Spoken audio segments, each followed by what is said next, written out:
Hello everyone, welcome again to another video of CSNet June 2016 part C के abstract algebra के discuss करने वाले हैं अब हम solutions. Before moving further video like share and channel subscribe कर दें ग्रेट। तो जैसे पता है पार्ट सी में 6 क्वेश्चन आते हैं एब्स्ट्रैक्ट से, मगर जून 2016 में पार्ट सी से बस 5 ही क्वेश्चन आए थे, उन्हीं को हम डिस्कस करने वाले हैं। क्वेश्चन नंबर 1 कहता है जी एक फाइनाइट अबेलियन ग्रुप है ऑर्डर एन का, करेक्ट स्टेटमेंट बताना। अगर डी डिवाइड एन है तो एक सब ग्रुप होगा ऑर्डर डी का, डी डिवाइड एन तो एक एलिमेंट होगा। हर प्रॉपर सब ग्रुप साइक्लिक है तो जी साइक्लिक होगा, या अगर एच एक सब ग्रुप है तो ऐसा एक सब ग्रुप भी मिलेगा जिसका the G modern is isomorphic. तो क्या चीज़ होगी, पहले काउंटर एग्जाम्पल से ऑप्शन डिस्कार्ड कर लेते हैं। ओके, अब हम जानते हैं कन्वर्स ऑफ लेग्रांज। अच्छा, ये इंपॉर्टेंट है, कन्वर्स लेग्रांज थ्योरम का होल्ड करता है अबेलियन ग्रुप में, तो ऑप्शन ए करेक्ट कि अगर डी डिवाइड्स एन तो एक सब ग्रुप होगा। ठीक है, नॉर्मली हम क्या कहते हैं सब ग्रुप है तो डिवाइड करेगा, मगर जो कन्वर्स है वो फाइनाइट वो अबेलियन ग्रुप के लिए होल्ड करता है, तो इसलिए ऑप्शन ए करेक्ट होगी डायरेक्ट लेग्रांज से। अच्छा, दूसरी चीज़, ग्रुप ले लिया जेड टू क्रॉस जेड। ठीक है, ग्रुप का ऑर्डर है एन विच इज़ 4। अब 4 जो है वो एन को डिवाइड करता है। ठीक है, डी इक्वल टू 4, डी भी 4 ले ली, पर ऐसा कोई भी एलिमेंट नहीं है ऑर्डर डी का। सेकेंड ऑप्शन क्या कहता है कि अगर डी डिवाइड करता है तो एक एलिमेंट होगा, तो वो ज़रूरी नहीं है एलिमेंट हो, ऑप्शन बी। तीसरे के लिए फिर से हमने क्या लिया जेड टू क्रॉस जेड। हर प्रॉपर सब ग्रुप या तो ऑर्डर 1 का होगा या ऑर्डर 2, यानी साइक्लिक क्लियरली, और ग्रुप खुद साइक्लिक नहीं है। तो अगर हर प्रॉपर सब ग्रुप साइक्लिक है, ग्रुप साइक्लिक होगा, वो भी जरूरी नहीं है, जबकि फाइनाइट अबेलियन ग्रुप है। अब लास्ट ऑप्शन की बात कर लेते हैं। तो ग्रुप का ऑर्डर कुछ इस तरह प्राइम फैक्टराइजेशन में लिख सकते हैं। तो फंडामेंटल थ्योरम से ग्रुप इसके आइसोमॉर्फिक हो जाएगा क्योंकि फाइनाइट अबेलियन ग्रुप है। अब अगर एच एक सब ग्रुप है जी का, तो उसका ऑर्डर भी कुछ इसी टाइप का होगा, जहाँ R i's less than equal to N i's होंगी। अच्छा, तो हम एन को क्या ले लेते हैं, ये बेसिकली हम क्या करें, इसको डिवाइड कर रहे हैं, यानी जी बाई एच टाइप का बना रहे हैं, जिससे हमें एन मिल जाए। इस तरह का जब हम बनाएंगे तो जी मॉडर्न आइसोमॉर्फिक टू एच हो जाएगा, तो यानी ऑप्शन डी करेक्ट हो जाएगा। डायरेक्ट सिंपल ऑर्डर से देख सकते हैं, नहीं तो आप मैप डिफाइन कर सकते हैं जी से लेके एच तक। ठीक है, हर एक एलिमेंट को, और उसका जो आपको कर्नल मिल जाएगा वो एन मिलना चाहिए, उस तरीके से भी आपके। तो यहाँ से option A and option D दोनों ही करेक्ट ऑप्शन से मिल जाते हैं। Moving to question number 2। अब यहाँ पे गिवन है सिमेट्रिक ग्रुप S20 और सब ग्रुप गिवन है A20, और एच एक 7 सीलो सब ग्रुप है A20 का। तो करेक्ट स्टेटमेंट बताना है कि एच का ऑर्डर क्या है, साइक्लिक है, नॉर्मल है, या कोई भी 7 सीलो सब ग्रुप एक सबसेट हो। तो देखो ए एन का ऑर्डर होता है एन फैक्टोरियल बाई 2, तो A20 का ऑर्डर हो जाएगा 20 फैक्टोरियल बाई 2। अब 7 स्क्वायर A20 को डिवाइड करेगा, मगर 7 क्यूब A20 के ऑर्डर को डिवाइड नहीं कर रहा, तो यानी जो ऑर्डर हो जाएगा 7 सीलो सब ग्रुप को, 7 स्क्वायर यानी 49, तो option A correct. H must be cyclic, cyclic होना जरूरी है। अब हम जानते हैं ग्रुप ऑफ पी स्क्वायर दो टाइप के होते हैं, तो Z P square Z P cross Z P, मगर इस टाइप का ग्रुप साइक्लिक नहीं होता, तो ऑप्शन बी इनकरेक्ट कि साइक्लिक होगा। एच एक नॉर्मल सब ग्रुप होगा A20 का। अच्छा, हम जानते हैं ओनली नॉर्मल सब ग्रुप ए एन के एन ग्रेटर टू 5 के लिए 1 होता है या ए एन, तो ये भी इनकरेक्ट हो गया डायरेक्ट उस रिजल्ट से, क्योंकि नॉर्मल नहीं है। अच्छा, लास्ट ऑप्शन, कोई भी दूसरा 7 सीरियल सब ग्रुप जो होगा S20 का, वो एक सबसेट होगा A20। अब देखो, 7 सीलो सब ग्रुप का ऑर्डर है 49, इसके पास आइडेंटिटी एलिमेंट होंगे, बाकी सारे ऑर्डर 7 के एलिमेंट्स होंगे, क्योंकि वो 49 को डिवाइड करेंगे, तो यानी आइडेंटिटी परम्यूटेशन और बाकी सारी 7 साइकिल्स, और वो सारी ऑड साइकिल्स हैं, तो वो इवन परम्यूटेशन होंगे, तो वो सब ऑलरेडी A20 में होंगी, आइडेंटिटी A20 में है ही, तो यानी वो क्लियरली इसका सबसेट होने ही, तो उस रिजल्ट से डी भी करें, तो इसलिए option A and option D. बहुत बेसिक सा क्वेश्चन था, सिंपल रिजल्ट्स को यूज़ करना था। Moving to question 3। पी एक प्राइम है तो करेक्ट स्टेटमेंट बताना है अप टू आइसोमॉर्फिज्म क्या चीज़। अब यहाँ से भी इंपॉर्टेंट पॉइंट मिलेंगे, ये एग्जैक्टली दो अबेलियन ग्रुप होंगे, एग्जैक्टली दो, जब हम बोल रहे हैं तो हम आइसोमॉर्फिज्म तक बात कर रहे हैं। ठीक है, या एग्जैक्टली दो ही ग्रुप होंगे, या दो कम्यूटेटिव रिंग होंगे, एक इंटीग्रल डोमेन होगा, क्या चीज़। तो देखो, हम जानते हैं अप टू आइसोमॉर्फिज्म से दो ही order groups of order P square दो टाइप के होते हैं, Z P square Z P cross Z P, दोनों ही अबेलियन, तो ए एंड बी दोनों करेक्ट, क्योंकि दो अबेलियन भी होगा दो ही ग्रुप होगा, दोनों चीज़ करेक्ट। कम्यूटेटिव रिंग की बात करते हैं, तो कम्यूटेटिव रिंग हमें 4 मिल जाती है अप टू आइसोमॉर्फिज्म ऑर्डर 4 की। ठीक है, जो है Z4, Z2 cross Z2, F4 and the matrix ring X0 Y X जहाँ XY Z, तो ये 4 मिल जाती है, तो ये रिजल्ट इंपॉर्टेंट है, इसे नोट डाउन कर लीजिए।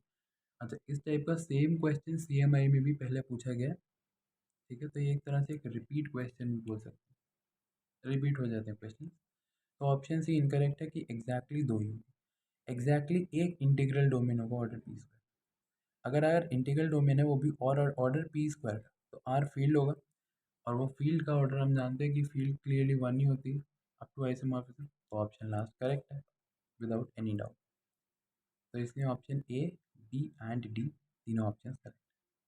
Moving to question number 4, R एक कम्यूटेटिव रिंग विद यूनिटी है सच दैट आर एक्स एक यूएफडी और आइडियल को डिनोट करें बॉक्स एक्स से जो जनरेटेड है बाय आई, तो करेक्ट स्टेटमेंट है ना कि आई प्राइम है, मैक्सिमल है तो R X P I D होगा, आर एक्स ई डी है तो आई मैक्सिमल होगा, या R X P I D है तो ई डी होगा, क्या चीज़ होगी देखते हैं।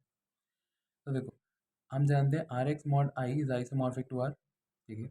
अब आर यू एफ डी है, if and only if R X U F D होता है, ठीक है। और हमें क्या गिवन है, R X U F D, R X U F D मतलब R U F D, R U F D तो आर आई डी, और आर आई डी तो आई कैसे हो गया प्राइम, ऑप्शन ही करेक्ट।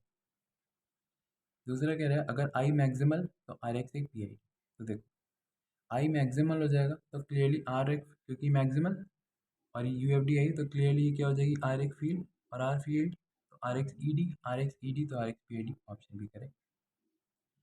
अगर आर एक्स ई डी हो गया तो आई मैक्सिमल होगा, तो देखो अगर आर एक्स ई डी हो गई तो आई मैक्सिमल होगा, क्यों, क्योंकि वो प्राइम है, बेसिकली ई डी है तो पी आई डी है, और पी आई डी में प्राइम ओनली मैक्सिमल होता है, तो प्राइम तो है ही वो, तो मैक्सिमल हो जाएगा, ऑप्शन सी करेक्ट। और अगर R X P I D होता है तो वो ई डी हो जाएगा, तो देखो अगर R X P I D है तो आर फील्ड हो जाएगा, क्यों, क्योंकि आई एक प्राइम आइडियल है, ठीक है, और हर प्राइम मैक्सिमल, तो यहाँ से आई प्राइम तो आर फील्ड, और आर फील्ड तो आर एक्स ई डी, तो इस रिजल्ट से वापस से हम वहीं घूम गए, तो इसलिए इसके चारों के चारों ऑप्शन करें। बेसिक प्रॉपर्टीज़ हैं, वो बेसिक प्रॉपर्टीज़ पे ही अराउंड ही क्वेश्चन को घुमाते रहते हैं और कुछ नहीं। Moving to last question, F X belongs to Z X एक पॉलिनोमियल है जिसकी डिग्री 2 या 2 से ज़्यादा है, तो करेक्ट स्टेटमेंट बता कि अगर इरिड्यूसिबल इन जेड तो इरिड्यूसिबल इन क्यू, इरिड्यूसिबल इन क्यू तो irreducible in Z, irreducible in you Z, तो रिडक्शन जो होगा मॉडुलो पी में वो भी irreducible in F P x होगा, या अगर इरिड्यूसिबल इन जेड है तो इरिड्यूसिबल इन आर। अब एक तो यहाँ सीधा सीधा रिजल्ट दिख रहा है, हम जानते हैं रिड्यूसिबिलिटी जेड से क्यों तक फ्लो होती है, तो इरिड्यूसिबिलिटी अगर ओवर जेड है तो इरिड्यूसिबल ओवर क्यू होगा, इसका मतलब ये हुआ क्योंकि रिड्यूसिबिलिटी, या तो ये ऊपर वाला रिजल्ट थोड़ा गलत है, ये है, तो इरिड्यूसिबिलिटी जेड से क्यू तक फ्लो होती है, तो अगर जेड के ऊपर इरिड्यूसिबल तो क्यू के ऊपर भी इरिड्यूसिबल, तो जो ऑप्शन ए कहता है वही करें। अब सेकंड ऑप्शन में थोड़ा डाउट है कि अगर क्यू के ऊपर इरिड्यूसिबल है तो वो इरिड्यूसिबल ओवर जेड होगा, ठीक है।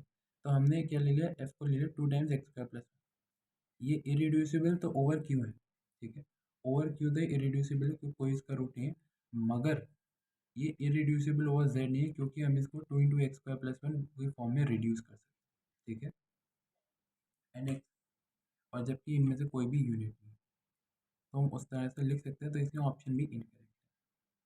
अब यहाँ पे मोनिक भी मान सकते हैं पॉलिनोमियल, क्योंकि हमने मोनिक नहीं माना है, पर अगर मोनिक मानते हैं तो ऑप्शन करेक्ट हो जाता है, ठीक है, तो अभी वो बात बताऊँगा। तीसरा ले लो एक्स स्क्वायर प्लस वन, ठीक है, प्राइम 2 ले लो, तो जब इसको रिड्यूस करेंगे तो ये इरिड्यूसिबल ओवर एफ टू नहीं रहेगा, मगर जेड के ऊपर इरिड्यूसिबल है, ऑप्शन गलत।